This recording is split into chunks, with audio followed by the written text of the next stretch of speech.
and welcome back to the We're So Bloody Early show. Today we've got Ketan with us. Welcome, Ketan. Thank you for having me. No, pleasure. Thank you so much for joining us. So, Jigs and I both recently watched a wonderful presentation of yours at the Bitcoin Bush Bash about digital hygiene. And it really, really, really hits home some truths about the world we live in and makes you start asking some questions. So we thought it'd be really interesting to get you along. A lot of our listeners will be interested in this stuff and perhaps as naive and as green as Jigs and I as to what actually is going on in the world. So we'd love to have a chat with you about that experience and also get stuck into a bit more about yourself and what brought you to today. So if you could give us a very high level intro as to who you are and what you're up to. Sure. So my name's Ketan. I am the co-founder of Ministry of Nodes. We provide Bitcoin education, particularly our YouTube channel, where we provide tutorials and guides on how to, be a better Bitcoiner, basically. And then we've got a website where people can view some of our articles. And the other thing that we also offer is one-on-one consulting, whereby people can, book in a session on my calendar and we can go through any sort of specific Bitcoin related questions. So that's kind of the service that we offer. And I've been doing that since 1 July 2019. So yeah, it's been a fantastic journey so far. And, I've certainly loved, offering that service to people whoever needs it. So that's just a bit about me. Those details in the show notes as well, which if anyone needs them. Jigsy always has one question that he likes to fire at people. Oh, no, well, because I've already spoken to Ketan, but just for our audience, how old are you, Ketan? I am 34. There we go. Another youngster amongst us. I felt pretty rude asking Natalie Brunel about it. So I actually just did my research and just ran off her first ever Hotmail address, and it's got like her, like 91 or something in it. And I'm like, oh, we'll just run with that. Yeah. Cool. So Ketan, thanks for introducing that. The Ministry of Nodes platform, I can obviously, we'll send people in that direction. If they need any help, they can jump on your website.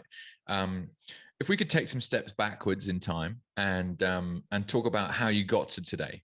A question we all love asking. So when did you first come across Bitcoin? And when you first saw it, did you go, nah, that'll never work? Or did you immediately think this is super interesting?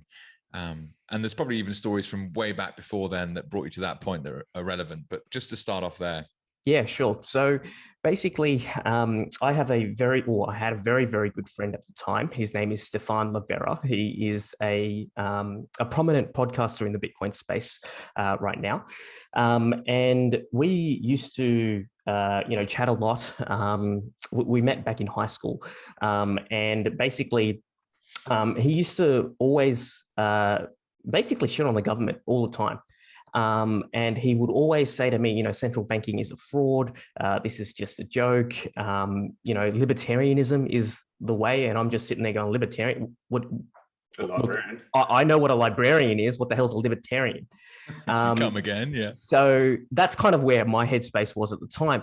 But throughout this whole period, whilst even we went to university together, and he was still planting those sorts of seeds of basically government dissent, as well as just being critical of the way that the government is handling certain things. And so, he was always, critical of the government. And that kind of just, I was like, yeah, all right, whatever, dude. Like, this is not the system that we live in. This is not where, where society is headed. Whatever, man. Just let me get on my Facebook account and post stuff about me and my friends. So that's kind of where I was. And then I think towards February 2013, he just tells me, hey, why don't you just read up about Bitcoin? And he also sends me the white paper as well. And I read that and I started learning more about Bitcoin. I just went straight in and I picked it straight away. Like it was literally, I think I remember 2 weeks of just non-stop rewiring my entire brain. back then it was really tough to figure out what was real and what was sort of a conspiracy theory. There's a lot of, just weird stuff on Reddit that I was consuming at the time, but I didn't know if it was quite real, but it just spoke a lot of sense to me. And so I just kept going for 2 weeks. I didn't eat, I didn't sleep. I just consumed for like 20 hours a day, anything that I could on Bitcoin. And in 2 weeks, I was just like, that scene in The Matrix where he just comes out of his sleep and he goes, "I know Kung Fu." That's where I was with Bitcoin. Like, I was like, holy shit, this is something massive. Wow. So I kind of went, within 2 weeks, I was just like, yeah, if this can do what it claims it can do, we are really onto something here. And so that's kind of where my journey began. And ever since, I've been obsessed with Bitcoin, just reading as much as I can, learning about it as much as I can, and then obviously helping others along that journey as well. I think you get to a point where enough's enough, and then you want to just contribute. And I think you may have felt that as well, both of you, where you just want to just go, what, I see the pain, I see the frustration, and I want to help. And then that's kind of where everyone lands ultimately. But that's certainly some of the inspiration for why we started this channel, right, Jigs? Our aim was to help one person, and we've had a lot more than one views. Yeah, so of course. We feel like we've done well there. Jigsy, I'm sure you've got some questions, mate, so dive in. Just going to that, what you were just saying about how it just clicked for you. But back then, like you're saying, you were reading off Reddit. You didn't have all these people that we have now. Like you see Michael Saylor talking about, where you can go and cross-reference him and go back and see who's this guy, what's he about, what's he achieved. I mean, like, who are you going to get off Reddit to go and cross-reference someone? Like, yeah, so that was the challenging thing at the time. I had to decipher what was real and what was, complete and utter conspiracy theory. But I think what guided me there was just that critical lens that Stefan had already implanted into me, saying, okay, there's something not quite right with central banking. What is it that's not quite right? And those questions were constantly being answered in every single thread on the Reddit forums. They were always questioning what the motives of the government were, and they were always questioning how they were trying to resolve these issues that they were having with the monetary supply and all these sorts of things. They were always going back to the core problem, which was we live in a world with infinite supply of money. That's wrong. Here is an alternative system with a fixed cap supply. And then all of that kind of just, that kind of, to me, solidified it. It was, okay, we are now torrenting money that is fixed in supply. And I was just like, mate, like, I've been around for a long time on the internet. I went through the days of Napster and Kazaa and then LimeWire and then the feds beating down all of those. And then we came to torrenting. And then torrenting, as you know, mate, it is rampant. And it still is. And so those same just principles. to jump in quickly, for those that don't understand the phrase torrenting, can you just break that down a little? So when you want to download a file, so what happened in the Napster days is that the songs that were hosted there were on a centralized server. Okay, so what would happen is that the police would then just raid that centralized server, rip out the contents, and there goes Napster. And then that's kept happening like a whack-a-mole type situation. So then it went into Kazaa, then it went into LimeWire, and then it kept going. Like, okay, one would open up, and then it'd get shut down after a while, and then it kept happening. So then what happened is, well, you know what? Let's try and solve this problem. What if instead of just having it on one computer, we distribute the songs to every computer, right? And so you then download little snippets of song from this computer, this computer, this computer, this computer, right. and then we all patch it up at the end of it. How amazing is that? Why don't we do that instead? So that is kind of how that problem of a centralized server got solved. With Bitcoin, so that's kind of the theory behind torrenting, right? That is what torrenting is. Now, with Bitcoin, we have the same principles, but we're distributing a ledger to everybody's computer. And so that is really difficult to shut that down. So that's one of the key properties of Bitcoin. It is decentralized in that multiple computers have this ledger, and it's very difficult for someone to, go and rip out a hard drive and then not have, 5 million other nodes just sitting around talking to each other with all the same information. Exactly. So that's kind of the theory behind torrenting. And that's why it was so successful. It was because it was not in just one person's computer. It was in multiple people's computers. So is Pirate Bay, and that's still going now? Like, are they... Yeah. Oh, Pirate Bay is huge, man. Like it's pumping, dude. Yeah. I love Pirate Bay. I've been on there for years, but no, the torrenting scene is not dead at all. It's not going to die, and that's probably what forced a lot of like the Netflix and the Amazon Prime to start going, you know what, we can't charge extortion prices here. We need something cheap, and so now you've got your $10 a month subscription, and most people just do that because, you know what, it's $10 a month and it's reasonable. But back in the day, they were charging like ridiculous amounts for like $30 for a single, stuff like that. And back then, $30 was a lot, not so much now. But that's kind of where people just had so much frustration in being able to get the content that they wanted at a reasonable price, and so people just resorted to torrenting, particularly here in Australia. Wow, so that's really where the phrase torrenting money comes from. Then it's that like lens, because I love that everyone always has a unique vision, in a sense. Like they had all these experiences in their life, and then they saw Bitcoin through a set of lenses that were relevant to them. So just for historical context, like when were you so Napster, etc., like when was that? And obviously you're talking about 2013 Bitcoin, so that must have happened prior to that point. So you saw this whole torrenting world that was struggling to survive because of centralized servers, and then bang, they decentralized it, and whew, you can't kill it. And by seeing that, you then looked at Bitcoin and went, whoa, you probably can't kill this either. Wow. And actually, Ketan, I mean, there's not many people I know that got involved in 2013, and not on a deep level either. I mean, I myself, I was lucky to buy some Bitcoin at the very end of 2015. My mate said, get involved. I bought some, and I still earn a little bit. I sold most of it on stupid shit in 2017, 2016 or whatever. Can you talk a little bit about like the mentality of what the 2013 Bitcoin infrastructure or ecosystem was like? Because just to Jigsy's point, there wouldn't have been all of this incredible content out there. No. The market, I guess, was much smaller. It was much harder to use. Even trying to buy it, like, were you involved in Mt. Gox, for example, which is a very famous exchange that got hacked? Just to chat a bit more about like 2013 and what it was really like. I mean, yeah, like really fucking niche internet shit going on. Yeah, no. So one of the most famous things, and I was involved in Mt. Gox, yes. Mt. Gox,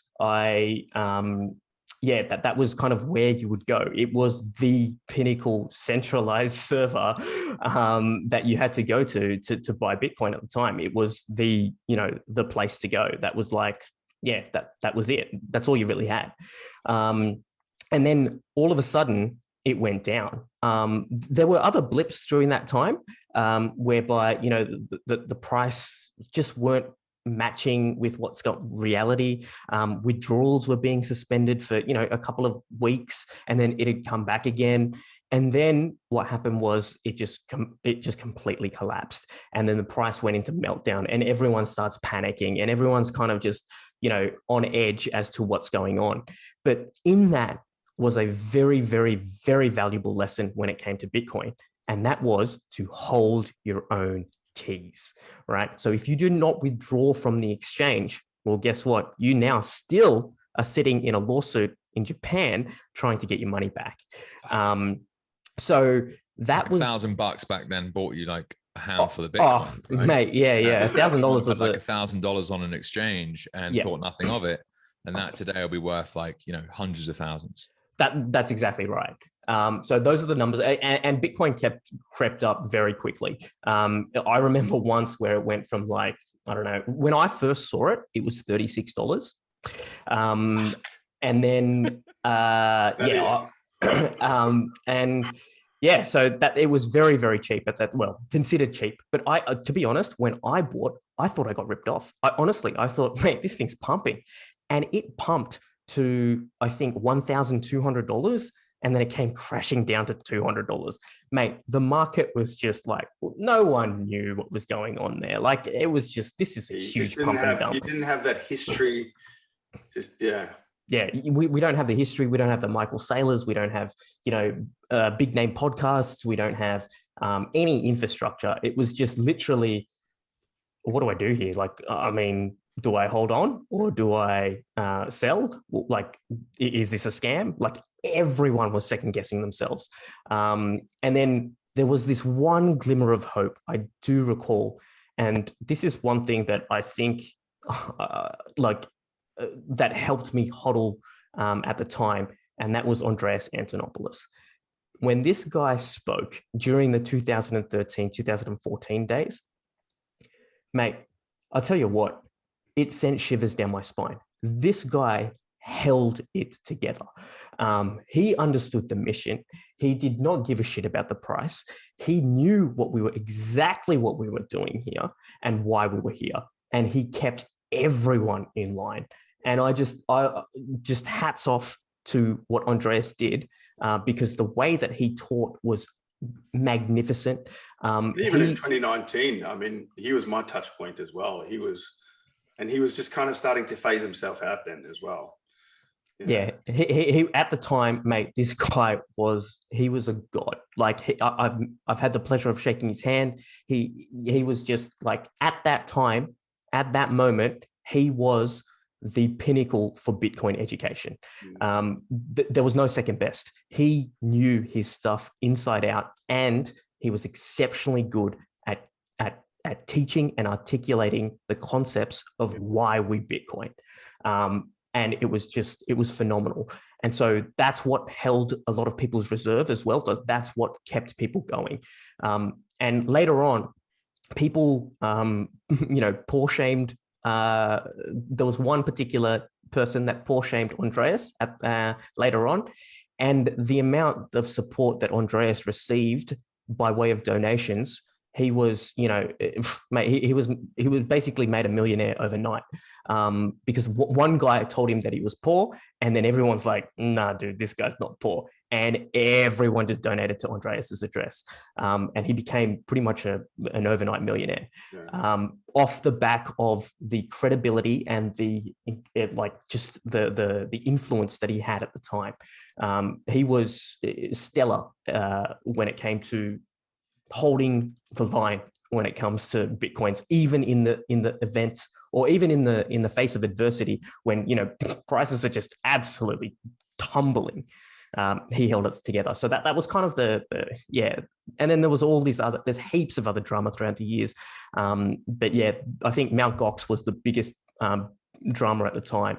And people lost a lot of money there. You've learned just to play that as noise. Like that's all just noise now to you. I mean, yes. And it's about having your skin in the game and experiencing it. And then the more you experience it, the less noisy it becomes, and That's right. So over time you develop that resolve. Now I think it's something catastrophically has to go wrong for something to phase me.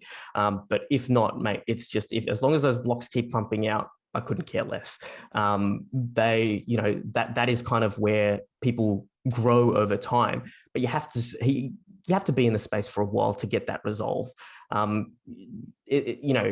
You will face these huge crashes. I'm sure that they'll still come. But then over time, you sort of get used to that. And then, you build your position back up and then you kind of go from there. That's been the pattern so far. I don't know what the future will hold, but definitely something that, you just need to keep your, wits about you in that regard. It's always good to don't fall in love with one way it's going to go. Always have a plan for if it goes the other way, That's right. Yeah, definitely. So you're talking about you holding your own keys and stuff like that. Obviously, when you come into the space, it's very overwhelming to do all this stuff. So you kind of want to leave it on an exchange, but then as you go further down that rabbit hole and you learn how you become more, even like someone who comes in new, just sending from one wallet to another is like it's like you have a nervous breakdown. Don't fuck it up. Yep. So that's why we always say it's so important just to send a little bit, $10, $5. When it arrives, bang, it's in. I mean, I've had guys that have set up accounts and then they're just sending it from here to crypto.com. And then they message me and they're like, it hasn't arrived. And I'm like, how long's it been? And they're like, 5 minutes. And I go, well, 10 minutes a block, just give it 20. And then in 20 minutes they go, it hasn't. I said, check the address. Is the address right? Yes, it'll get there. It'll get there. You know, sometimes those exchanges will do it in one lump sum instead of doing. So, but the further you go down that rabbit hole and you become more accustomed to those transactions and stuff like that, you start, like, one of the things for me is the passwords.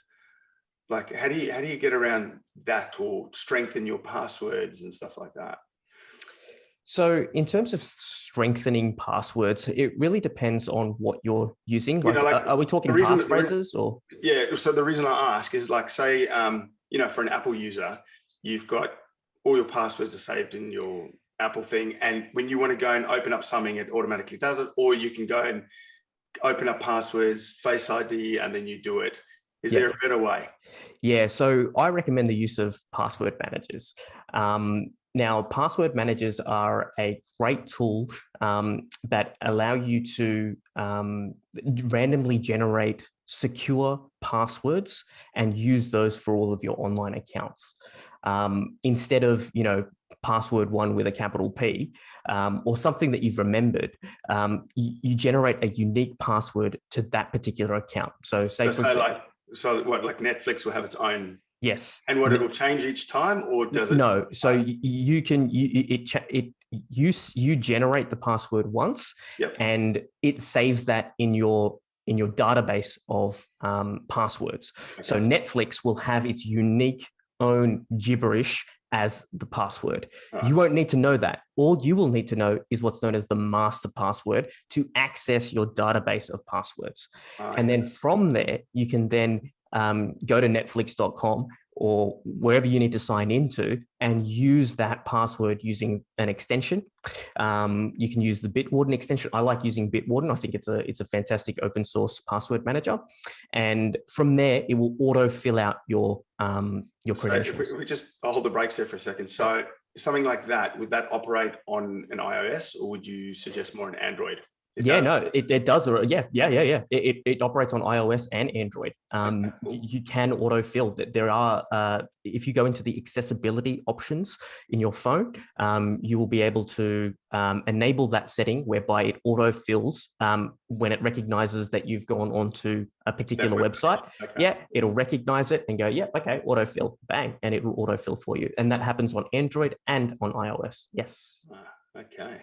Now we're getting somewhere. That's a big step already. I mean, especially because you can have, because that's the whole thing, is you've got to remember all these passwords. But if you can have it where they generate these, is it like the Apple one where it does strong password and it's just random characters, numbers, and that's exactly what it is. Yeah.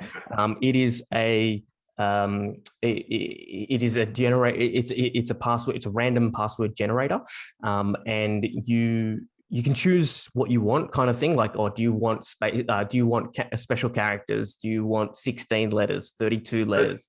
So this is to help you that if there is a hack or something like that, like the Ledger hack, that now you don't have your email and this password. It's just some random thing. So yes, they've got your email address, but we'll get to that in a second. But the password, it doesn't matter because they can't then go use that email address and try and use it on. That's exactly right. So you have a unique password to every single account that you use. So a typical example is, say, for example, you use the same password everywhere, right? So say, for example, you use password one with a capital P on every single one of your accounts, right? So say, for example, you go into some insecure, shop that's online and you bought some stuff and you use that same password to generate an account there. That database got hacked or leaked. All right. Now they've got your email address. So they're probably going to go, okay, well, maybe he's using Gmail. And so let's go to get the Gmail. Let's go to Gmail and see if that password that's just been compromised works in Gmail. Bang, now they've got access to your damn Gmail. All right, well, what else has he got? So they'll scroll through all of your Gmail and go, oh, he's got a NetBank as well. Fantastic. Let's have a look here. And so they'll get your NetBank details, your username. And oh, would you look at that? It's the same password. Bang. Now I have access to his NetBank. And so you can start to see where this kind of just escalates very, very quickly. And many of these attackers will attack at like 1 o'clock in the morning in Australian time. And because they know where you are. So by the time you've woken up, mate, you could have had fake emails sent everywhere. All of your accounts could have been compromised. It can be very, very frightening. This is why you don't. Listening to you say this, because I've never thought about this. This is kind of where you you want to use a strong password across various accounts or all of your accounts. You can't reuse passwords like that. It's just a no-no. It's not a good practice. It's not just passwords. You're also suggesting as well an email, because maybe you have a particular email that you use for streaming services, or you have a particular email that you do use for banks, finance, something like that. Yeah, so a good tool that I like is simplelogin.io.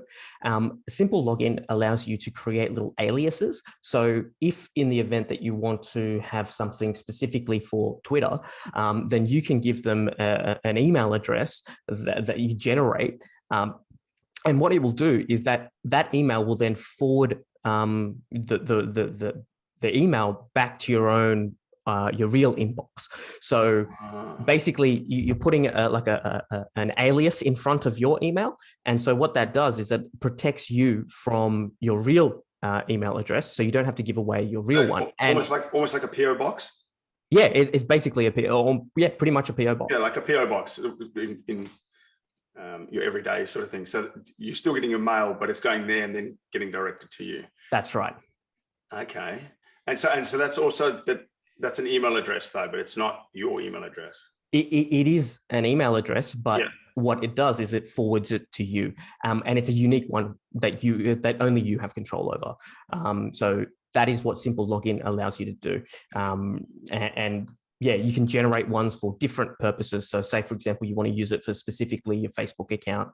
I don't recommend using Facebook, but just for the example purposes, you've got a Facebook account, then instead of Facebook having your email, you might want to use something like an alias to protect that. Same thing with creating a web, really. Yeah, basically, yes. You're trying to not give away your real details, or as little details as possible when you're out there on the internet. Okay. Yeah, that's funny because it's a headspace that just. But that's what it's like how Ketan was just talking about. He had to change his whole mindset in the very beginning when Stefan was talking to him. He had to change his whole mindset and reshape or restructure, and that's what you're doing here. You have to redo it again and. Because the fact of the matter is, we become too complacent. That's it's complacency, but also when this is not part of the school, you're not going to learn this shit at school. Yeah, right? I don't think they're going to teach you stuff like this of how to really be safe online at school. Maybe they do now. I don't know. But when I was growing up, I certainly didn't. I mean, I was in year 12 when Hotmail and all that Yahoo had just come out. Like we just got computers in school. And you would think especially now in a digital world, you would think that they would be teaching some sort of digital security, but is everything that they taught you in school been beneficial to you now? No. So Ketan, I'd love to know, is there any specific context to this kind of rabbit hole that you've gone down? So the wider discussion that we've jumped into here is that we've been lured into a digital ecosystem with easy to use tools that have become everyday life.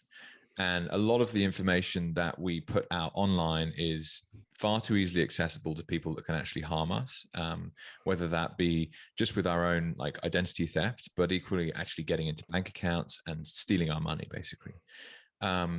did something happen to you through your journey where you suddenly realized that this was a big problem and you wanted to do something about it for yourself? Or how did this become what's clearly such a passion of yours? Like your education at the Bitcoin Bush Bash weekend was incredibly like enlightening. I loved it. Yeah, so could you just speak a bit more about like why this has become so important to you? Yeah, so look, I think for me, it was more around I'm trying to defend myself against basically the war on privacy and security. There are people like your internet service provider is required to keep metadata on your internet connection for up to 2 years.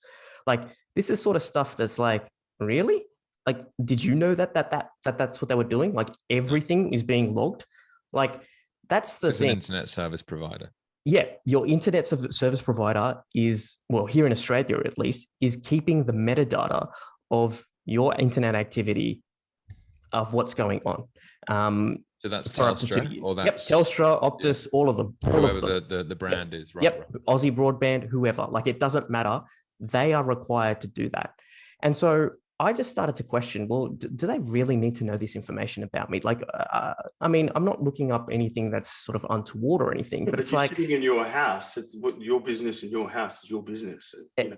And that's exactly my thinking, right? So I don't think that they should be able to take this data and then who knows what they're doing with it. They're probably selling it, and they'll never tell you that they've sold it. They don't know where it goes, and then it's probably used against you 10, 15 years down the line to say that, hey, you did this on this particular date. And it's like, well, look, these are the types of things that I just don't want to be part of.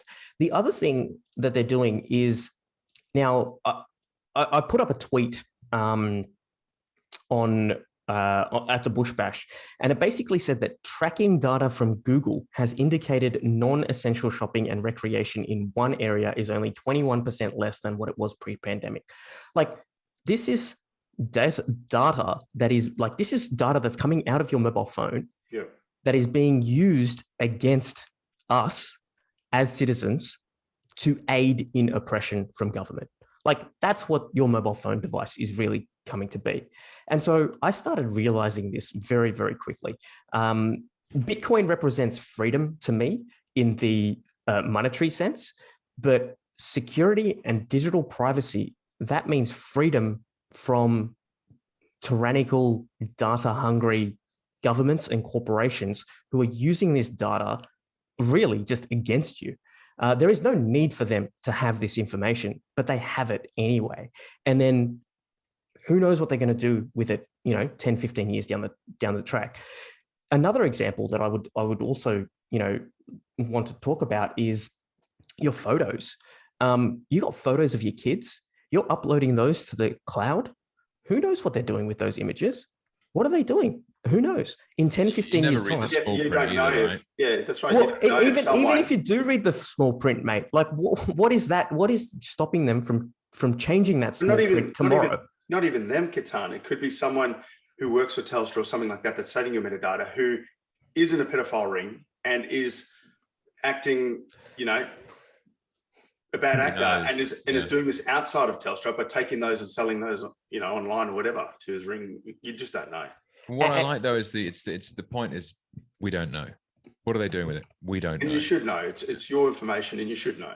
And this is the need and this is the why behind upgrading your digital privacy and your security.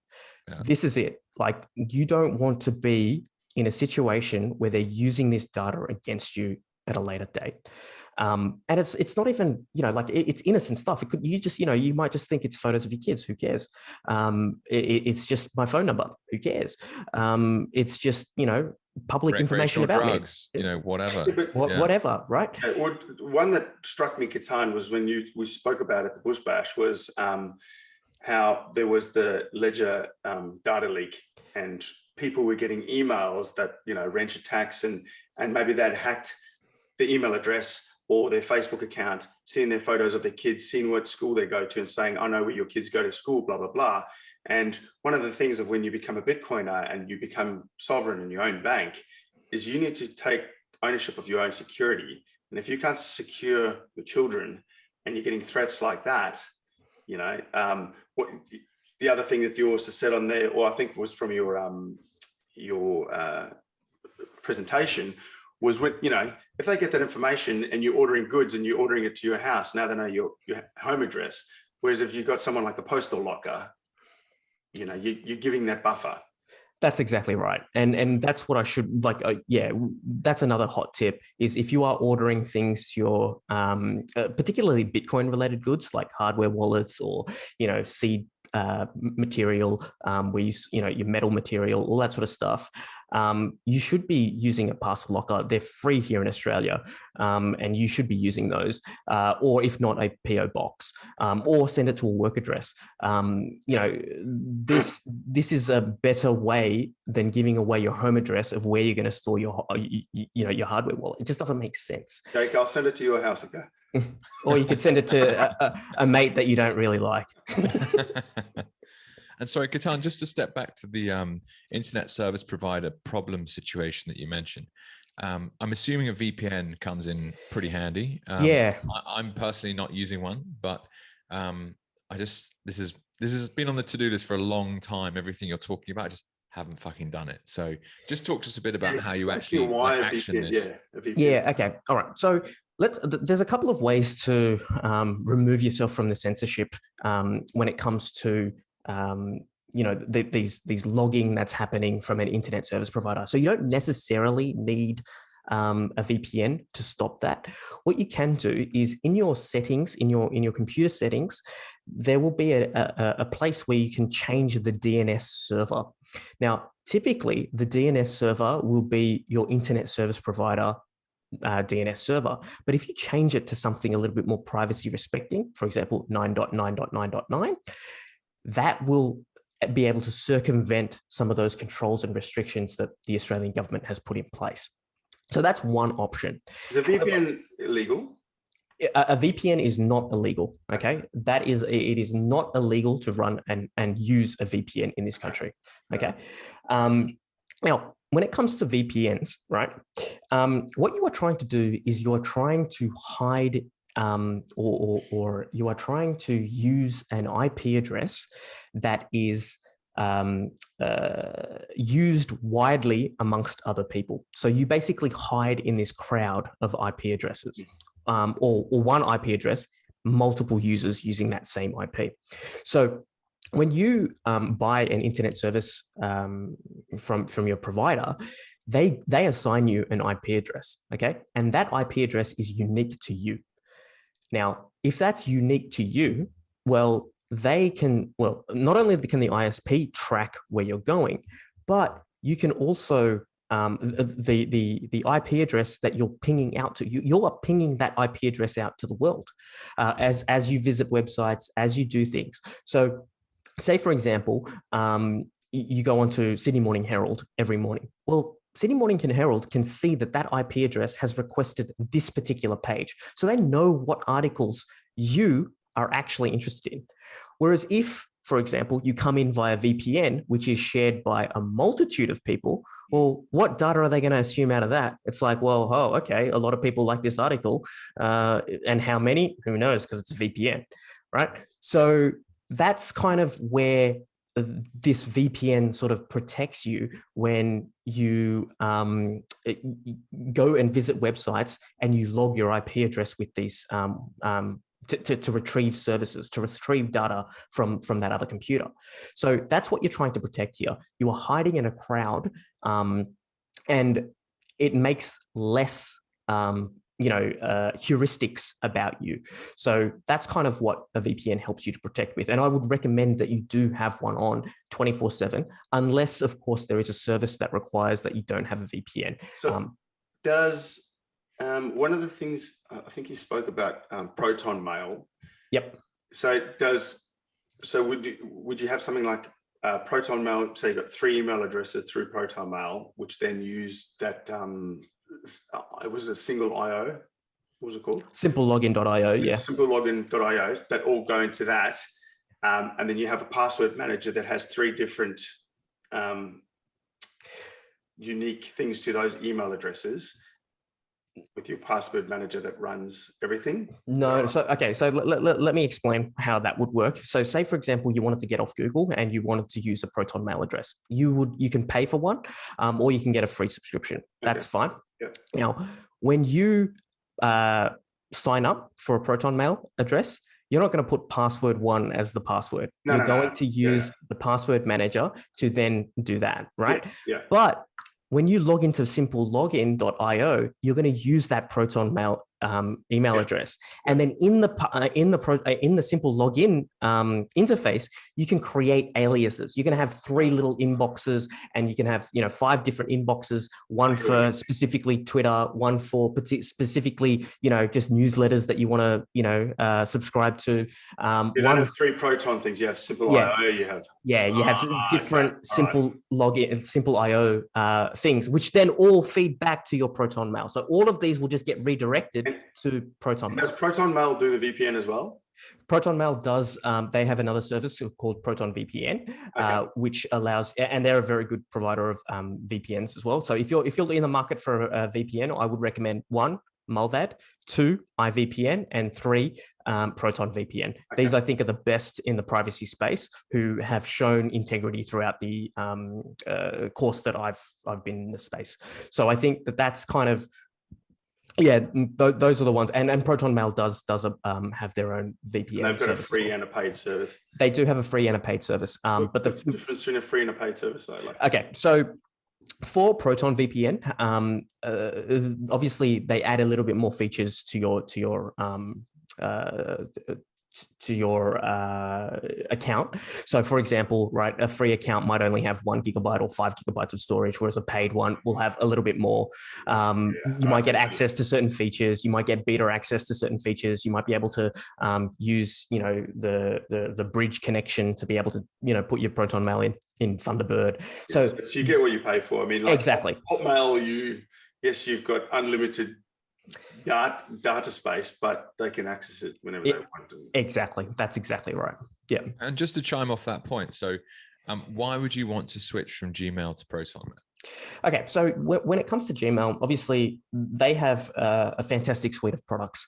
There is absolutely nothing, that you can say that, when it comes from a user interface perspective, from all the features that they have, Google is the hands down best. But it is free. So that means that there is a cost there somehow. You become the product, unfortunately. So what they do is they take your data, and again, the question is, who knows what they do with it? But basically, it's getting sucked up into some sort of learning machine or something. Who knows what they're doing with these emails? They can now collaborate between, who your contacts are. They know, who you're dealing with, when you're dealing with them, all these sorts of things. This is all metadata that is being logged and potentially used against you. I'm not saying that they do it, but they have the ability to do it. Look, you'd be stupid if you think these things don't happen. I mean, of course, could be talking about something and then you jump on your phone and bang, there it is. Exactly. It happens. We know it happens. We know it happens. Like, so for example, you'll say vacuum cleaner, and then all of a sudden you'll get all these ads on vacuum cleaners. Like, it just, that this shit is happening, right? So having said that, though, that is where you are, that is the free version, right? So they sell you as much ads and whatever as possible, right? On the flip side, a paid subscription, you shouldn't see ads. You shouldn't see, your data being used against you. You shouldn't feel as though, that you're being watched. This is what you are paying to do. They don't need, their business model is you, right? Which means, you pay them to basically act in your best interests. And if they don't act in your best interests, well, you remove your subscription from them. That's how it works, right? That's, you pay for a product, and if they don't meet your expectations, you stop paying for their product. And if everybody does that, then they lose their business. So the moment that a company comes out and acts against the interests of their users, well, you will start to see that their money declines. And that's how it should be, right? That is a profit and loss test. Whereas in the free world, unfortunately, well, they don't give a shit about you because you don't pay them. right? It's plain and simple. You pay someone, you get care, and you get, what you want. That's the difference between free and paid. Customization a bit, And so, Ketan, I mean, maybe you don't give a fuck about a vacuum advert, right? Oh, it's just a couple of adverts. What's, if we could be conspiratorial for a moment, like some of the more nefarious things that might be going on, like, and I just imagine, to give a bit of context to that question. So there was a recent Joe Rogan podcast that was excellent. And I forget the name of the doctor that was interviewed. I need to just check now. But he described Google as a surveillance and manipulation company.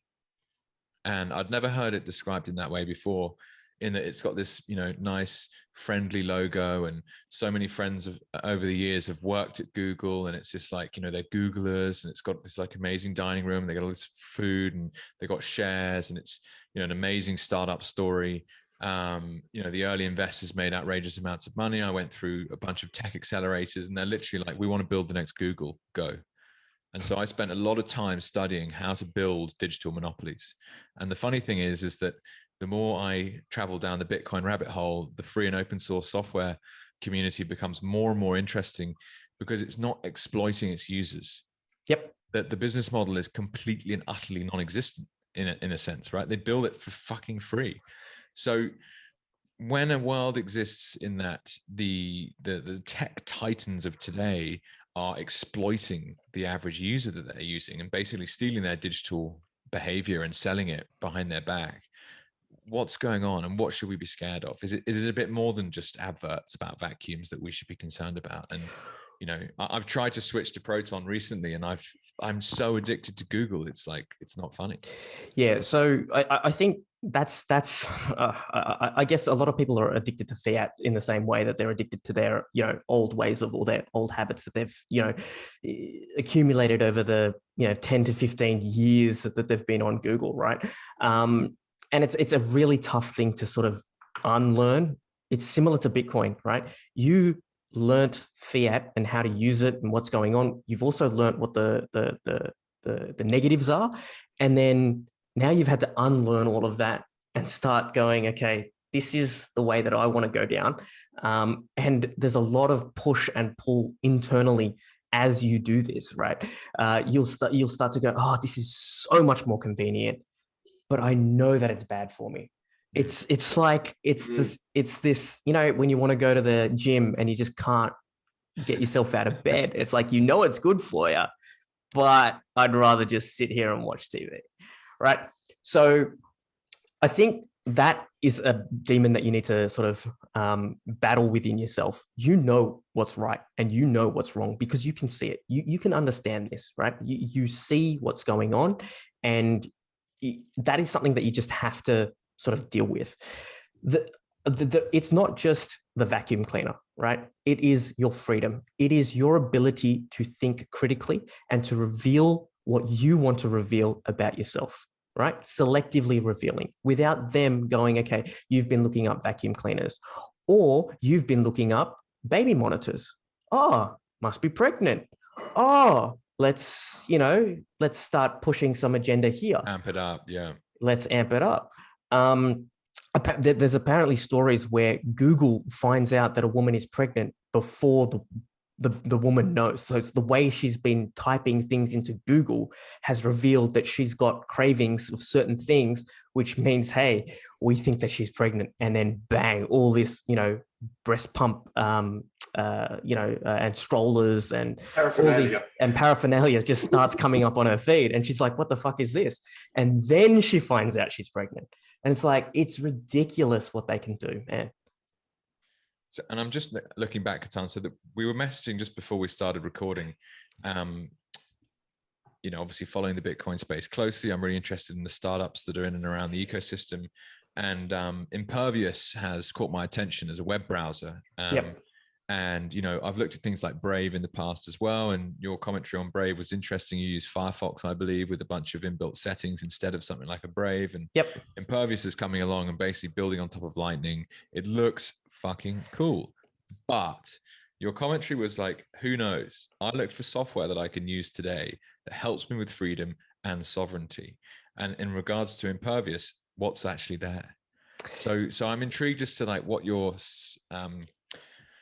thinking process is when you look at a tool or a product, because I'm not technical. I never will be an engineer. I get sucked in by marketing campaigns. Pretty simple, right? Yep. And if anything, I've designed marketing campaigns in the past. I've tried to sell a lot of stuff, and you go, do you know what I mean? It's like, what's the problem you're trying to do? Right, bang, hit them with the solution. They're going to pay for it, type thing. So what are any tips or tricks that we could use to try and wheedle out the bullshit, basically? Okay. So the first one is, I think, look, don't rush too quickly into things. Okay. They do have flashy marketing campaigns. A lot of the shitcoins in the space have extremely good marketing campaigns and figureheads, right? They say the right things. They, they're saving the world and they're making you money at the same time. Exactly. So like it is very, very easy, as you said, to get sucked straight into a marketing campaign. The thing that you need to just sort of step back and go, one, how are they making money? Two, is there an actual product here that I can actually use and test out and try out and see what's there? I look at software and I go, is this on GitHub? What are some of the issues that are facing on the GitHub repository? I have a look at the amount of contributors. I look at the support that's being provided there. Is there a Telegram channel for it? Is there somewhere I can speak to about it? Is there someone, is this an open community? Is this something that I can sort of reach out to? Is there someone that I can reach out to sort of vet this for me? But also, I look at other friends as well who are in this in the privacy sphere.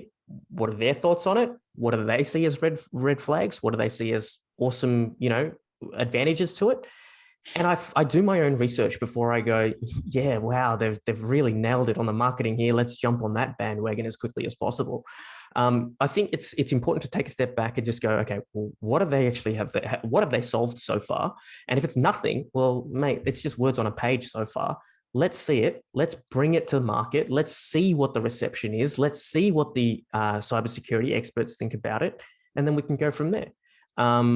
I think if you look at some of the tools that we've spoken about today, like Bitwarden, Proton Mail, VPNs, these tools are very, very well vetted and very, very well understood in terms of risks and rewards.